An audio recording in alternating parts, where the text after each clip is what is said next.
Welcome to today's episode of CLCI Live, brought to you by the award-winning and ICF accredited school, Certified Life Coach Institute. Sit back, relax, and enjoy today's episode.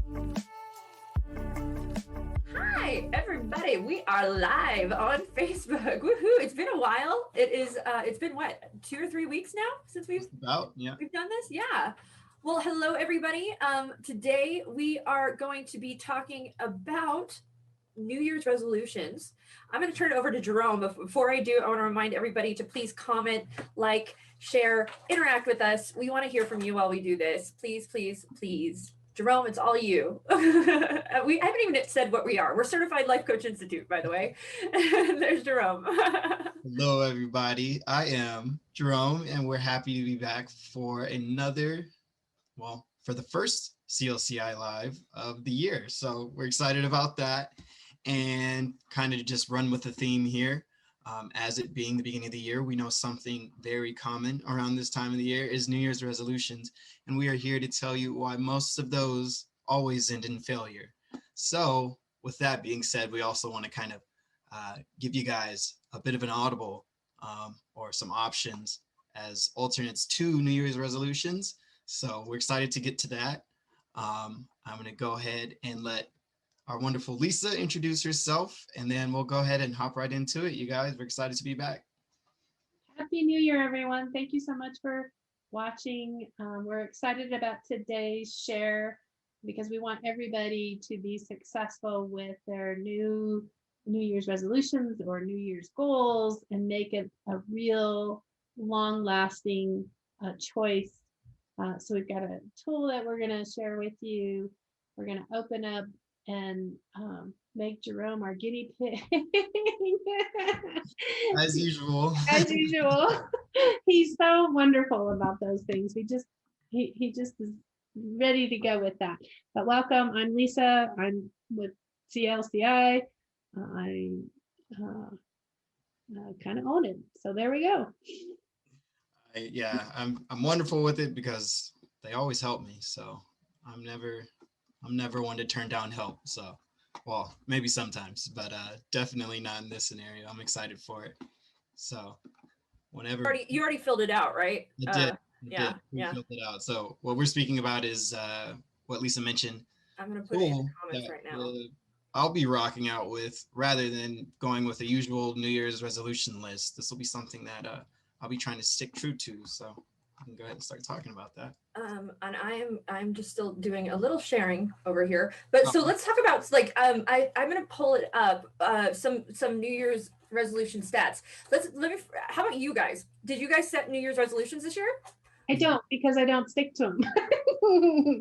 Yeah, I try and stay away from New Year's resolutions. Have you always tried to stay away from New Year's resolutions, or what led you to start going, I'm not doing the New Year's resolution thing? That's not really what I'm about. Yeah, so I tried it a couple times, and what I realized is most times, I mean, when you go from not doing something to immediately jumping into doing something or progressing towards something all at once, it becomes really difficult to manage.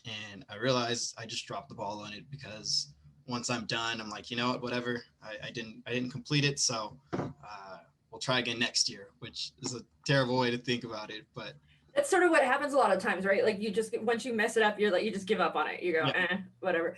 You look around and you see everyone else has kind of moved on from theirs as well. You know, the gym starts emptying and you're just like, all right, I guess it's okay for me too.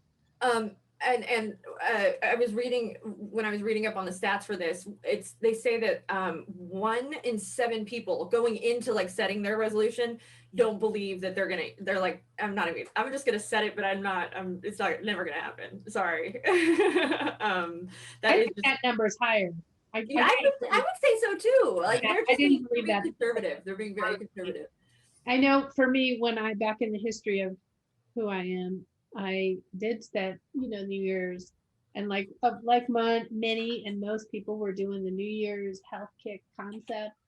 I would go and I would be consistent, and then I would get the flu, and then I would stop going to the gym and not get back on.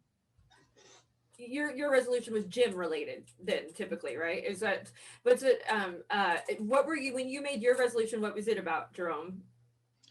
So thinking back, it probably would have been gym related as well. I think the last time I did it was back when I was in college. So I'm more than certain it had to have been gym related, and health related as far as like food is concerned as well. Yeah, they said, it says that most are related. The most of all of them is exercise more, and then second to that is save money, eat healthier, lose weight, reduce stress, get more sleep, stick to a budget, focus on my spiritual growth, travel more, and learn a new skill. And those are what the most common kind of New Year's resolutions are out there. I didn't set one. I haven't set one in years. Because it feels like setting yourself up for failure. It really does. Like I don't think I'm going to do it. And so I also felt like some empowerment not being part of the many. So. No, I'm not gonna lie. I think that might be why I don't do it anymore a bit either. Yeah. And that's not to say that we don't set goals. We don't set things to aspire towards. Just not about New Year's being the end all be all when that has to happen.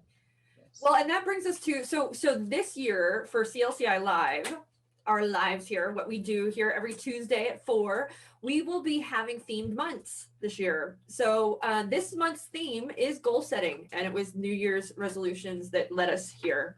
And today we are going to actually, the tool that I dropped it in the chat, Anthony Lopez says, my New Year's resolution is write more, by the way. We'll help you with that. What was I saying? Oh, so this month will be goal setting, which is exciting. We're going to do everything we talk about this month will be about goal setting. Today, the tool we shared is one that it's an alternative to setting resolutions that pretty much 92% of the time they say fail.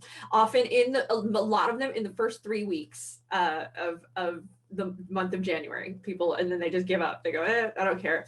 What do you think are the reasons that people think that their resolutions fail? Like, what excuses or what reasons do they say? Well, what keeps them from following through with their resolutions? Well, I said one. I got sick, so I didn't have the wherewithal to just get back on. I think that's the big one, is life happens, right? And then once it does, no commitment. There isn't really a theme to really roll with to kind of get back on track after you've kind of fallen off of track. So like I mentioned earlier, kind of when it happened, when I did it a few years ago, I was like, let's try again next year, I guess. It kind of, it felt like you broke the ceremony of it all, and you're just like, what's the point of continuing? Linda Husser, who's watching, hi Linda, says their why isn't strong enough. And that is very true. That's something, week 3, we're going to do when to use why will be our topic for week 3. Very true. That emotional relevance is very key to your goal. Most people think, this is what they think, it isn't necessarily the reason, is that they're lacking in willpower, that they are forgetful and they lose track. They lack self-control, or they think they're lazy, and that's why they don't, which is kind of like a lot of negative self-talk. Excuses. It's excuses to say that I'm not doing this. Mm-hmm. And they bought into the excuse. I bought into the excuse when I was doing that. Well, absolutely. And it makes you, it is what it is, right? But the reason that people actually fail, what reasons do we think that people don't, the real ones, make their goals? Yeah, lack of commitment. Yeah, I agree. Lack of, like she said, lack of the why isn't strong enough, that emotional relevance. They're not ready for the change. They want the change, but they're not prepared for it. They're not invested fully yet, right? Or they have the gung-ho thing going on, which is something we mentioned a moment ago, and there's not enough self-reflection and outward research, so that I like to use the word macro-micro investigation. Yes, I agree. I think there's a goal that is set, but the path isn't laid down yet. So there's not a definite the breaking it down into little bits. They need a coach. That's the marathon, not a sprint thing, right? You go into it thinking it's a sprint when you're actually running a marathon. And so people will make goals that are often too lofty, or they'll hold themselves to standards that are too high, and then they end up failing and they just give up. When if they had just, taken it a little bit at a time, and slow and steady wins the race, they would have probably stuck with it. The other reasons is paralysis by analysis. People think too much. They get too lost in their heads with how to do it. And want to be perfect. They don't want to fail. They also, here's a big one. No accountability. If you don't have accountability, you don't keep your goals going. And that's true across the board with most, all things. I think we have to be accountable. Once we're alone, we just do whatever we want. It doesn't matter. We're like, unless people are watching, we're not behaving. That's not to say everyone. There are some people that are highly committed, highly able to be motivated, self-motivated, and stick to the guns. The majority of us, I think, we need tools and techniques that help us stay committed and allow us to build that connection to whatever our goal is. I will say that everybody is self-motivated and capable of being it, and everybody is at one time or another. It depends on the situation, because I'm very self-motivated in many ways, but there are some things that I'm just like, it's like pulling teeth, it really is. And it's just, I have to, and that is when because you could be inwardly motivated or externally motivated. And that my external motivation comes with cleaning my house. I'm fine with my house getting messy until somebody's coming over. And then it's like, okay, I better clean, which is not a good way to live. I have to fix that. That's my resolution right there. Keep my house clean. And the filing. Oh yeah, you hate filing. I don't know why. I used to be an amazing filer, but these days not so much. Well, I just got rid of paper. No more paper. I do it all digital now. And if it's paper, I scan it or take a picture of it and call it good. I just can't. I'm saving trees. Really, because you already had the paper to start with. I know, right? It's already too late. But they cut a tree down next door to my house, and I was incensed, and I was like, I did not know I was a tree hugger, but I am. I had no clue. It was also very loud and obnoxious at wee hours in the morning, but still, that poor tree, I still feel bad for it. That was a committed tree. That tree had been there for longer than those people had been alive. It made me mad. So that analogy, or a metaphor of thinking about our commitment like a tree, grounding the roots. That doesn't happen all at once. Building of the trunk, it starts off real thin and real small.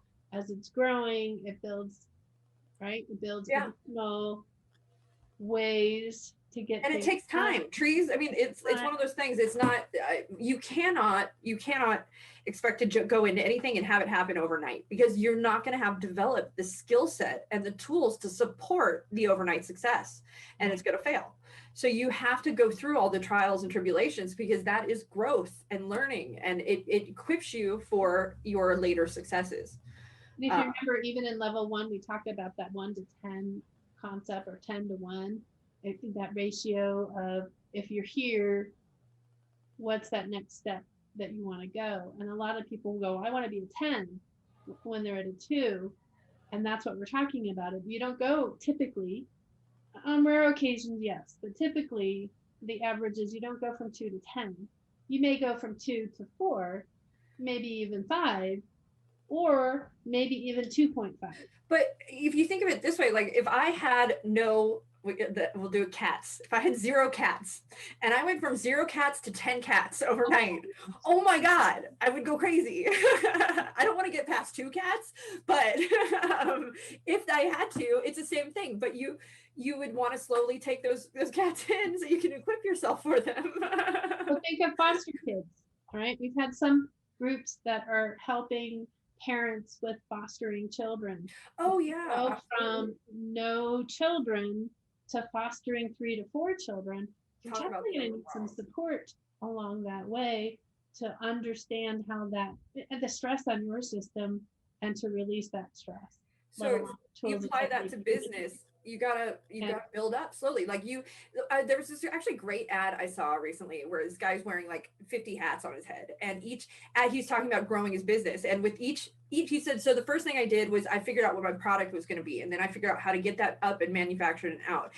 But then I passed that off to somebody else, and he took his hat off. And then then I had to figure out how to market it. And then I did. So as a business owner and a CEO, he had to first go through all of those steps himself to learn them himself before he had the equipment, the money, the capability to hire somebody else. I don't know why my camera's blurry, to do the job. But the first step was him doing it himself so that he could be a successful CEO later. And that is very much the nature of business. At some point, if you're a business owner, you're going to be involved in every facet of it. So back to our reasons. Another reason people fail, besides no accountability. They don't track their progress. They don't, it's so important to track progress. It's just like when you're dieting, right? You get on the scale or you measure yourself, you take your measurements and you're tracking that. And you're like, I'm losing weight. My clothes are looser. It's a way to track your progress, but the same thing applies. It motivates you, right? When if you want to, and you lose a little bit, you get motivated. And I always say that if I start working out, I always start eating healthier. And then it's just because it's like it's a rolling thing. That's why they take before and after pictures, because it reminds you where you started from to where you've gone. And I'm going to bring it to coaching. That's what we're doing with our clients, is reminding them where they started, so to help find their motivation in the process, share with them where they've shared with us they are, and that what they've done in accomplishments from here to there. Are there any tools that I'm trying to think if there's anything that it'd be interesting to put something together that's like, that gives you a tracking, like this is where you started, and you do a snapshot sort of thing with your client. And then, so that then later they can revisit it. If it's writing a letter saying this is where I'm at, or whatever it may be, just to remind them of that progress. Cause I think that could be hugely beneficial with each step along the way. When people get discouraged, it would serve to help with resilience, I would imagine. There's a lot of coaching books and a lot of different companies out there. I'm going to look at my phone because I can, for some reason, always blank out when I think of this group. I think it's called the Coaching Companion. Oh, okay. I think I know you've brought that up before. Yeah. I think it is Coach Companion is what it is. Companion. Mm-hmm. So while that's a digital version, there's all kinds of different trackers that will help. Well, I was just looking up Clubhouse. And what was cool about it is it like broke it down into milestones and into like different things. It was really neat. But that is, keeping track of that progress is a big deal. And then the other thing is unrealistic goals, which is kind of goes in the vein of running the marathon versus the sprint, but setting goals that you can attain. Now, that's not to say that there's something that's not possible. Like if you want to get to the moon and you're determined enough, you could probably find your way to the moon. But when we talk about unrealistic goals, it's not about us judging somebody else that they're unrealistic. It's about us recognizing, is this a realistic process? What is it that I need to do? If I'm going to be a basketball star. You're going to be a basketball star, Lisa? I'm going to be. What is it that I have to do to get myself towards that direction? Well, I have to learn what it means to be in basketball. I have to learn the terms. I have to learn the rules and regs. I have a lot of groundwork to do, even really before I even get started trying to shoot that basket. I have to learn what it means to play on the team. So there's so many different aspects. We take it back to like the tree. There's so many different parts of a tree. And in that tree, in anything that we try to accomplish, we have to be aware of all the moving parts and all the parts we don't have, and then we're going to work towards. Yeah, I think we certainly have a tool for that, which is we went over in class today actually. Was what tool? SMART goal. What? We have the SMART goal tool, which So yeah, absolutely. So, yeah, you can go ahead and you want to make sure that you're filling out each section. Well, and the life wheel is one that can help you determine what that emotional relevance and that need, right? That where am I lacking? What do I want my goals to be? And sort of it helps with that a great deal as well. Even for the executive coaching tools like the 360 and the 1010s, a lot of those are used to help motivate individuals to meet a criteria. So kind of the same thing as well. So speaking of tools, we have put together a tool for this. And I also have some other fun tools we can go over as well. Do we want to do the sheet one first, or do we want to do some of the fun? I just want to bring this one up because I haven't read about doing this kind of goal setting before, and I thought it was interesting. Backwards goal setting. Have you heard of backward goal setting? It's instead of, it's similar to regular goal setting, but you think about what the far away, what the final frontier is. And instead of working forward, typically you work backwards from that. So what would be the step before reaching my success? And what would be the step before that? But it can be a very interesting way to reapproach your planning, that breaking it up into micro versus macro vision, essentially. I just thought that was neat. I use that one more than anything. The backward one? Yeah. I had it once. When I was starting my business, the gentleman I was dating at the time would he liked to tell me that I was not lily padding properly. Like he's like, you have to start at one lily pad and then go to the next lily pad and then go to the next lily pad. You can't be in 10 lily pads ahead or on 5 lily pads. Like I was like, okay, well, I can kind of see the analogy there though. It's the building a bridge, right? That's that game where you have the red line of circles, the green and the yellow, and you spin it and you have to put your left hand on red. Oh, Twister? Yeah. You were saying that's what I went to, is Twister. Twister that game can do it. I mean, Lisa gets crazy. You see that? She plays Twister. I'm not going to say whether she's dressed or not. Oh my gosh.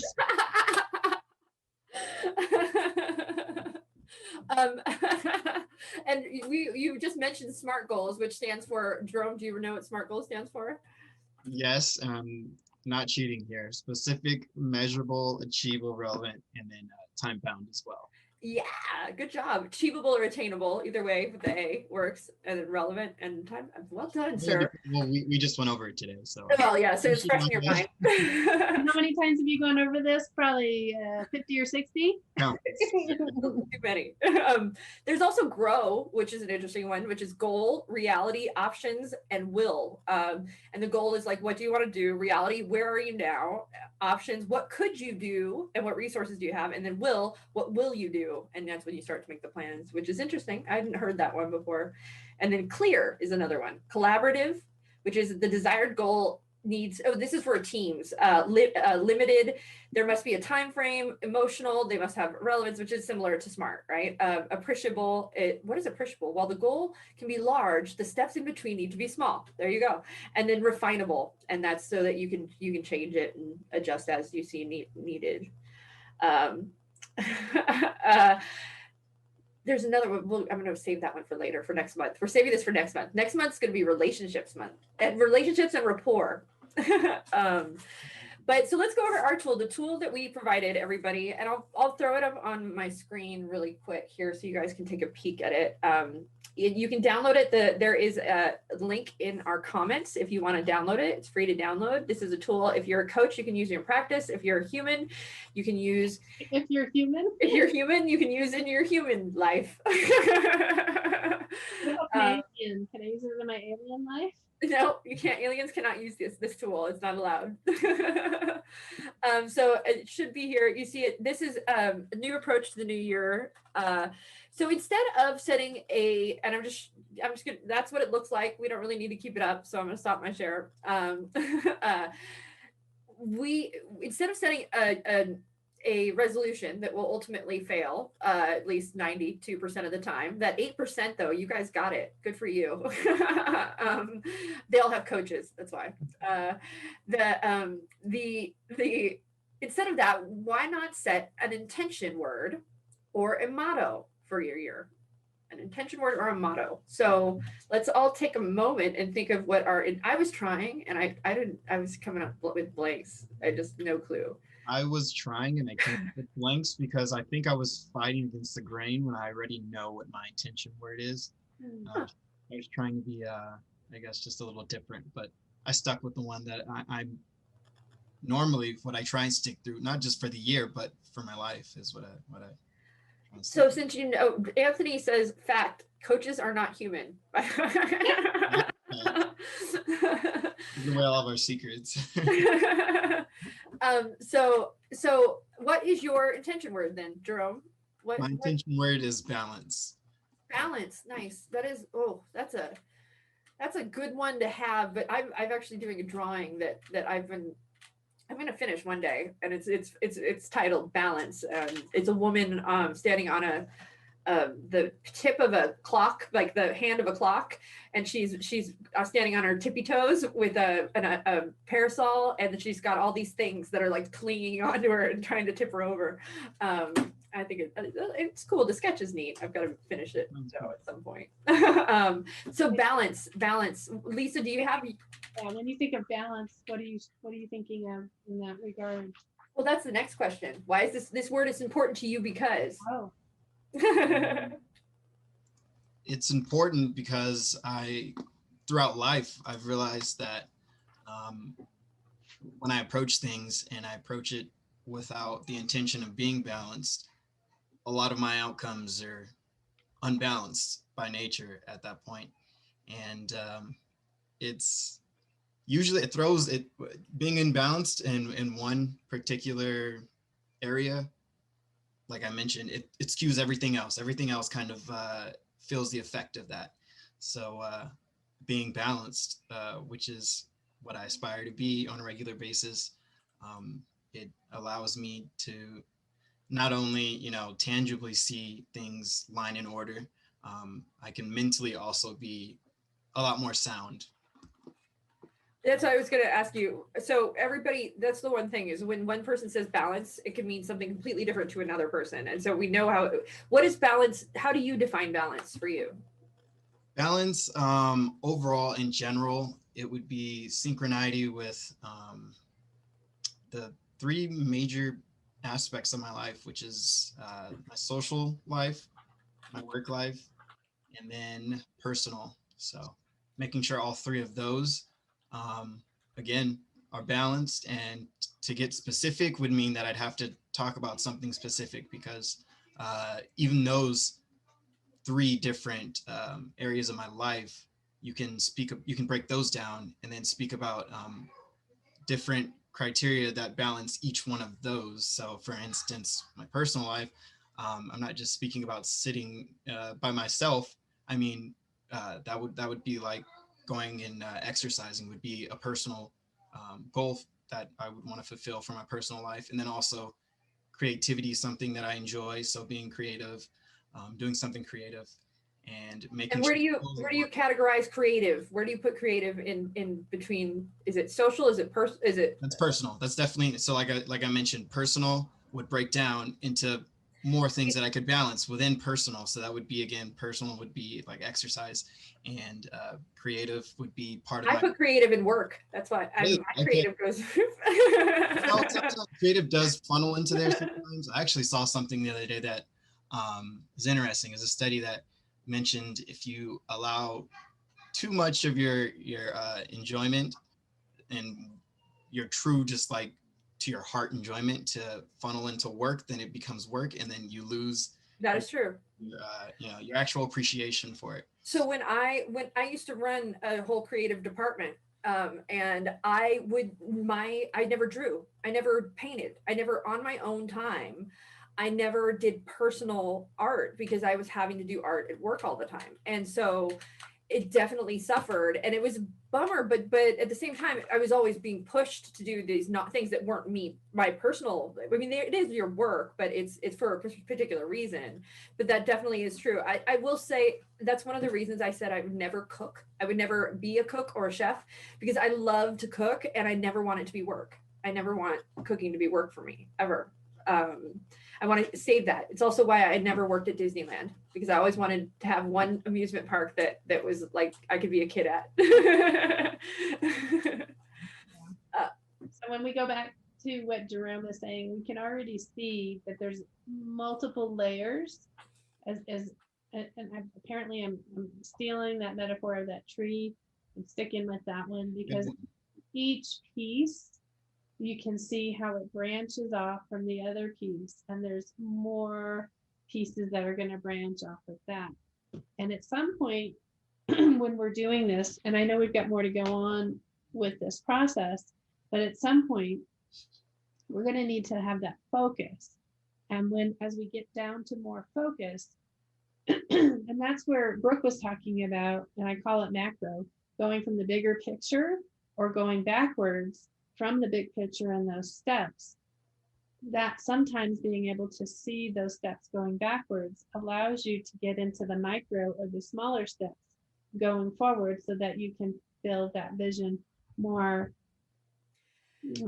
Now, is balance, is this really a resolution and not a theme? I mean, mind you, is this something that you could end up failing at, is my question, just to be devil's advocate? Because when I was thinking motto or I mean intention word, I mean, maybe this is just, again, devil's advocate. Should it be something that is not I mean, I guess it's up to the person. You know, my word could be motivated, right? But that's, I mean, I guess you can fail at that too. So, I mean, if I had to choose, I was just trying. It could be smile. But I failed smile over here, right? You can go at any direction with that. Yeah. It could be don't kill people. And then I'm good. That's a resolution though. That's more of a resolution than a motto.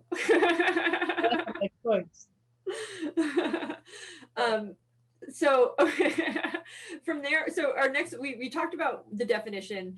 We talked about why it is important to him. My next question for you, Jerome, is I think it's, how are you going to apply it? But let me make sure that that's what's next on the list here, because I can't hit escape. My escape key doesn't. Yeah, it's how will I remind myself? Before that one, we have, I will remind myself of this word / motto by. So how are you going to remind yourself throughout? Because that's one of the things people forget. There's a lot of ways to do this too. Funny thing is, I have one tattoo on my body, and that is of a scale to actually remind. Can we get PG-13? Nope. How is that PG-13? That's your shoulder. No, I just didn't want to like put you down or anything like that. Okay, but that is one way that I try and I hardly even look at it anymore. I know that's my problem, is I have patience on one thumb, I have strength on the other thumb, I have it's just like, but I don't even pay attention to them. I don't even notice. You would think it would serve as a reminder, but it does not serve so much as a reminder. So take it off, Jerome. Anthony says. When you use a tool like that to be a reminder, it's oftentimes to kind of get you in the flow of going through that process, of understanding what that process is. So when you think of these things, do you guys feel like you understand, if you were to say balance, like Jerome is using, and you've got the scale, do you understand what that process is? Have you used it before, I guess is what my question is. I think when I remind myself of this theme just for that instance, I have something, I see the tattoo, I think it reminds me of my why, not the how. Or how to begin. I will say I use a tool for when I'm Pika, which is it's a tool that I use to help with anxiety, fear, panic attacks. And the idea is the first physical symptom. And when I notice that first physical symptom, I wear copper bracelets. And the color copper is my anchor, my thing to remind me to like, hey, you can get out of this, don't get lost in it. And having that tangible item on my wrist that I'll put my fingers underneath it and I'll hold them. it is, I'm anchored to it, and it does help me in so many ways. Remind me, you can pika, you can change this is how you do it. And but Lisa helped me anchor myself to that. So and that's a tool that you use to help remind you of what your motto is to do an anchoring. We should anchor Jerome to something. That's what the tattoo was, but you were mentioning that you don't really see it. So that anchoring is to help you when you're especially getting started, or to go reflect back when you need to pull it forward. So go ahead. Yeah, so I filled out the sheet, and something I did want to think of something in addition to the tattoo. As I mentioned, it doesn't really catch my attention as often as I'd like it to.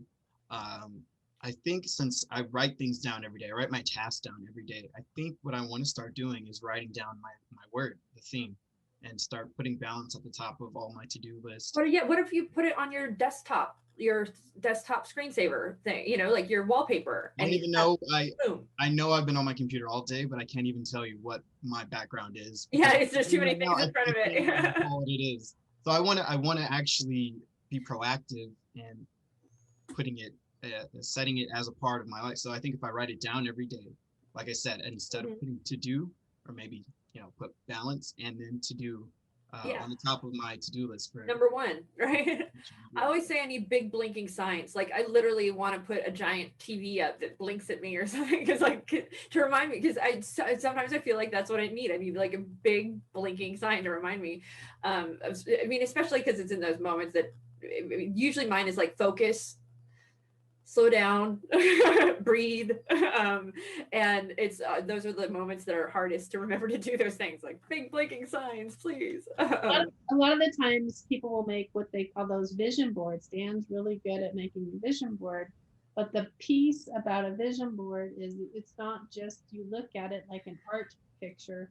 It's about what are the steps that it takes to achieve what you have on your vision board. So what are the steps when you're writing them down, when you're writing balance across the top of your paper? What are the steps, like Brooke was saying, that anchor you to that process so that you're in the doing of it? Really quick, Ernest Washington says, Happy New Year, family. Happy New Year, Ernest. Good to see you. And then I just totally interrupted. So go back to what you were saying. Wait, we're supposed to look forward, not go back. Oh, shoot. Sorry. Okay. I'll move forward with the question that Lisa asked, which was, how do I ground myself, right, to that word? So with balance being something that I understand to be very broad, and it's not something that, you can complete in a matter of, a sit-down session with yourself. It's not something that you never complete either. Exactly. Yeah. You're right. Yes, you're right about something that. You practice. It's something Yes. you do work at every day. It's it's not you don't finish and one day you're balanced for life. It's something you work at always, ongoing process. To ground myself, though, I think maybe just checking in with each of the three major ones that I did mention earlier. Just check in and make sure that there is some work on some level being done for each one of the three. When I'm on point, like when I know I'm doing good with whatever it is that I'm working on, it's when I wake up in the morning and I set my intention for the day, or I set my, I say, this is what my intention is today, whatever that may be. And then I usually try to meditate afterwards, because then I can meditate with the intention in mind. And it will set such a big difference of a day for me. And if I don't do that, then I work out and I put together a playlist that is in the theme of whatever it is. And that I'm telling you, I have like my motivational songs that like there are certain playlists that I use for different, like this is my life is going to change today. I'm putting this playlist on. And it really does set a tone for me. The other day we were listening to Eye of the Tiger. There you go. See, there's a lot of motivational, like go get it music out there. There really is. I have one of my dancing. Yeah, and music is proven to put you in a better mood, to motivate you, to get you moving, and it's a great tool to use to attach you back to your word. So, is there a song that we talked about music? We talked about writing. Oh, yes. About meditating. We didn't talk about prayer, but that's the same thing in a sense as meditating. Prayer. Are there other things that can assist with the doing of our intention word that we're working on? I think, well, again, that accountability thing, right? Having somebody that you talking about it to everybody, and because then you've shared it with people, and so you got to kind of stick with it, right? Again, it's that when we're by ourselves, but when somebody else knows. Yeah, I agree. I am fortunate to have some friends who have some similar aspirations in mind. So especially one of them being trying to be active. Whenever, we're pretty much in contact with each other on a regular basis. And whenever I see one of them, just completed a workout, I'm like, okay. I got some noise outside the room. I'll be right back. Oh, okay. But yeah, so that's the accountability partner. And another accountability partner, again, it goes back to writing, but having a journal, having like a daily journal that you do an entry in and you go, okay, this is where I'm at in tracking. This is actually, if you've ever heard of mood tracking, people who struggle with depression and things like that will often be asked to do a mood tracker. And it's where they basically just put up in the top right corner between 1 and 10 where their mood is at each day, and they have to sit and think about it. But what's really cool about it is after 30 days can go by and they can be like, man, I feel like I've been depressed. But then they flip back through and they go, actually, wait. And just by seeing the number and seeing that they weren't at a 2 every single day, it can make a big difference in their view and perspective of what's going on in their life. I like that. So yeah, that's really cool. You could do a balance tracker, like There you go. Actually, that's a really great idea. And I mean, you could even break it down into 3 areas too. You could say today I'm here in social, I'm here in this, and I'm here in work. And you can do it in the morning with what your intention is, and then at the night with what you actually, where it was actually at. And that's another way to hold yourself accountable, is to do a check-in in the morning and a check-in at night, right? There's actually, and I can't think of who it is. You guys out there in Facebook land will probably know who he is. It's a he. He had become very motivated by doing just that he would actually have 3 check-ins, the setup for the morning, to check in, in his midday, whatever that midday was for him, to see where he fit in. And it's not like he had to do it. He said it's only 5 minutes. Is it the bullet journal? Is that what you're thinking of? I don't even remember, honestly, but it could be. I've gathered so much information, I don't even know where all of it comes from. But the idea is to set that intention, like you're talking about the balance, that word, and what that tracker is going to be for the day.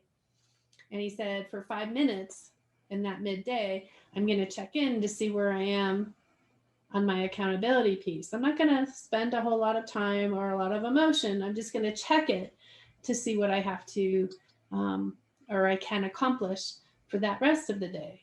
And then at the end of the night, he reviews again, and he only spends 10-15 minutes, if I recollect that correctly, in reviewing the day. So it's not beat yourself up. It's not, oh my gosh, I did not accomplish this, I cannot believe it, oh my God. That's not what it's for. It's to just help track, like you're saying, what was it he was able to accomplish during that day, what he needs to put on his list for tomorrow, and then start that day over again. Again, not beat up, not I can't believe I didn't do that.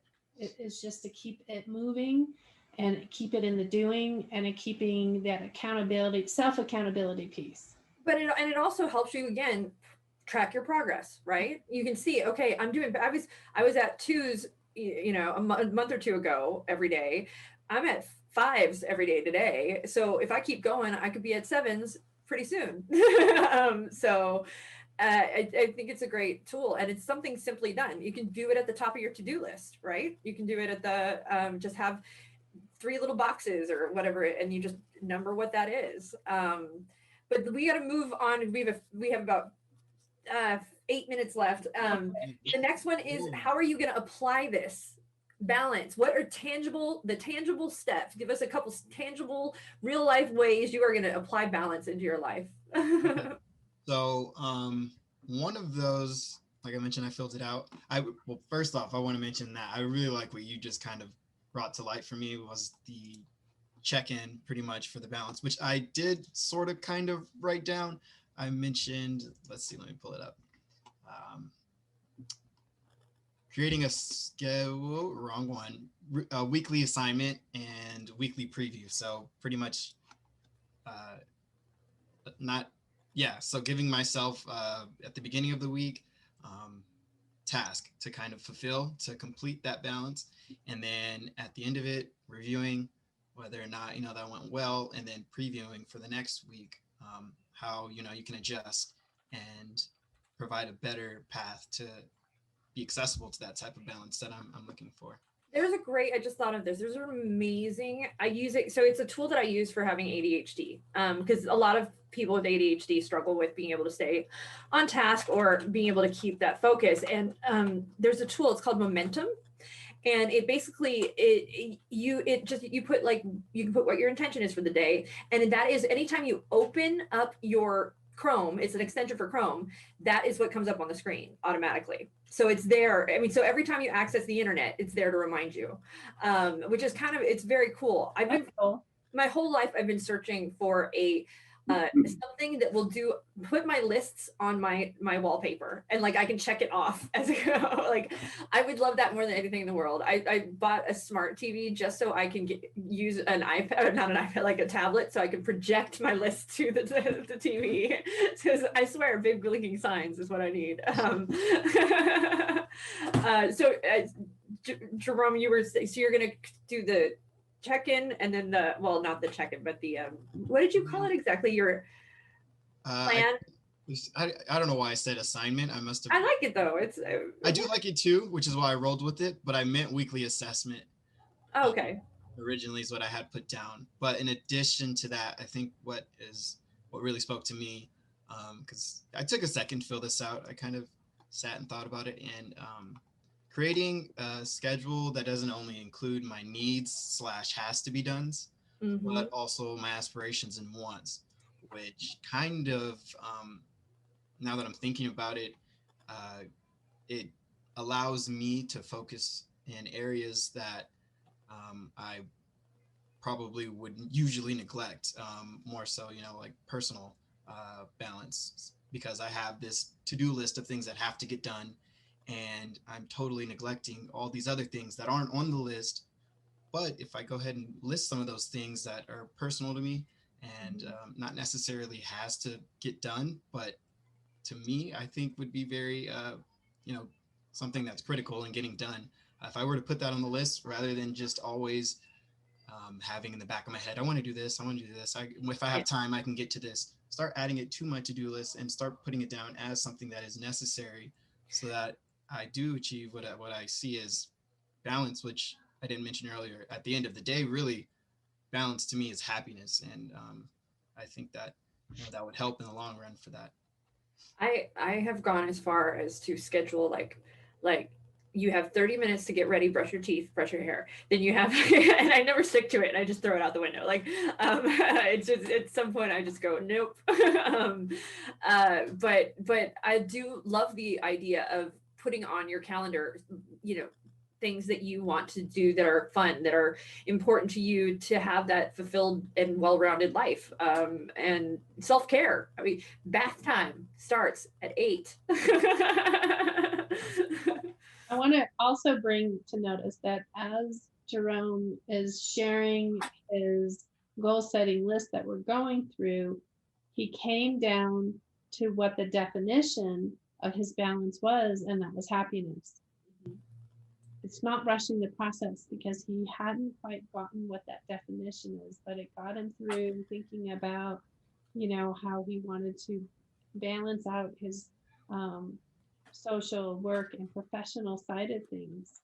While that wasn't the definition, that was the beginning of him trying to unfold what this all meant to him. And why sometimes it takes a little longer for coaching sessions to happen. Now, sometimes what will happen in a coaching session, if we're trying to do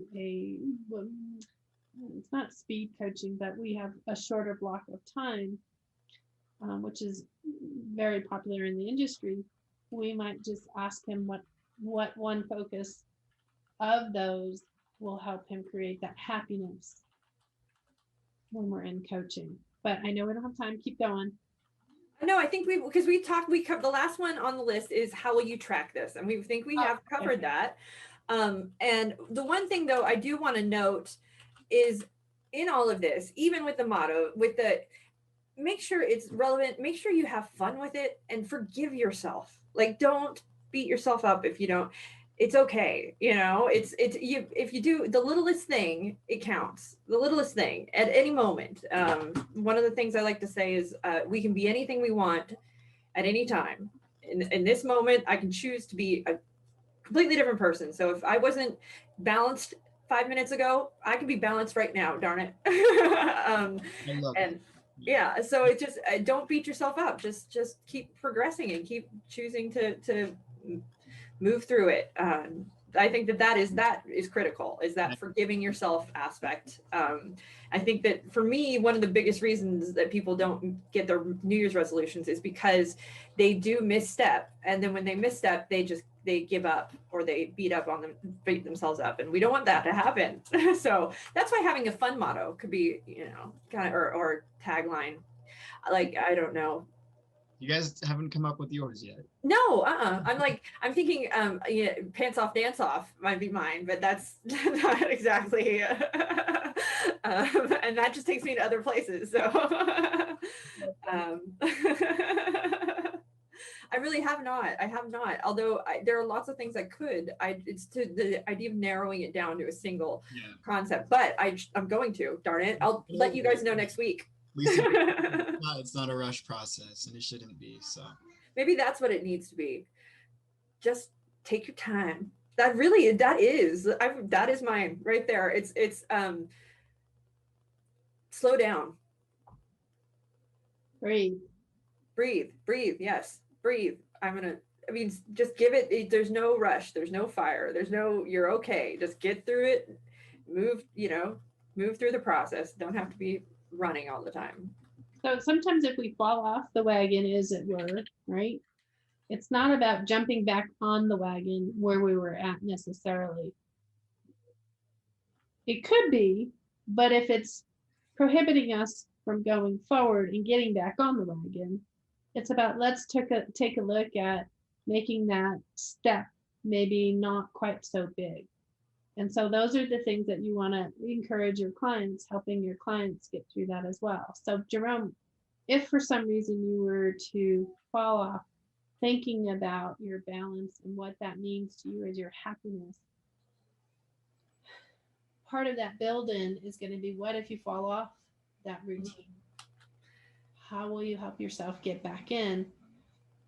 Which is the remind myself, right? So it kind of pulls it back into doing this process again.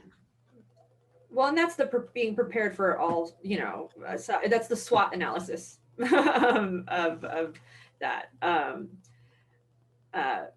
Jerome, do you feel like you can proceed with your motto, your intention for the year? Absolutely, because we should check in with you every month and see how your balance is doing. We could be your accountability partners. I think you guys already do that on some level. No, but I think we should do it live. Like we should have Jerome's balance check-in moment. We could all do it. How are you doing with breathing? But we could all be little accountability partners for each other the first week of every month. I think we should. I'm putting it on the list. Okay. So our time is up, guys. Thank you guys so much for watching. And so don't set New Year's resolutions unless you want to fail. Pretty much. Try setting something else like an intention or a motto.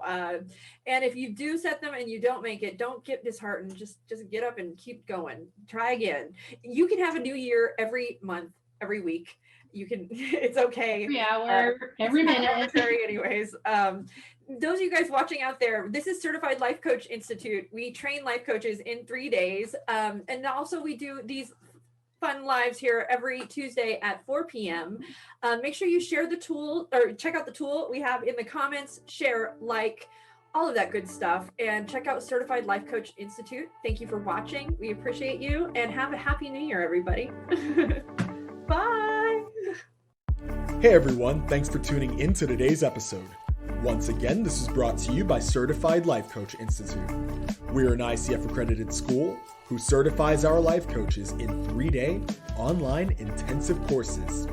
In addition to other podcast episodes, feel free to check us out every Tuesday at 4:00 p.m. Pacific Standard Time on YouTube or Facebook for our CLCI Lives, where we get together and discuss various topics that are centered around sharpening your skills so you can become a better certified life coach.